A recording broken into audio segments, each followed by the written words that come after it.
ঘোল তো অনেক রকমই খেয়েছেন, কিন্তু এই গরমের মধ্যে এইভাবে একদিন ঘোল বানিয়ে দেখুন, কথা দিচ্ছি খুবই ভালো লাগবে।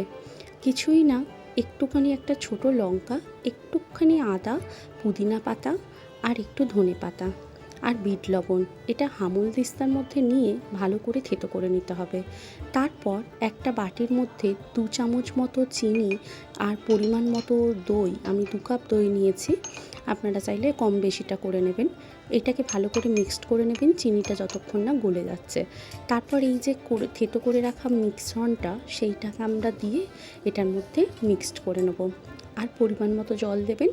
আমি 2 কাপ জল দিয়েছি, আপনারা বুঝে জলটা দেবেন, কে ঘন খাবেন কি পাতলা হবে। আমি একটু ঘন রাখারই চেষ্টা করেছি। তারপরে মিশ্রণটা দিয়ে রেডি পুরো। এবার ঢেলে সার্ভ করুন। এই গরমের মধ্যে খুবই ভালো লাগবে। আর ওপরে একটু চাট মশলা দিয়ে দেবেন, ব্যাস রেডি। এই গরমের মধ্যে সুস্থ থাকুন, ভালো থাকুন, বেশি করে জল খান, আর অবশ্যই কেমন লাগলো জানাবেন লাইক কমেন্ট করে।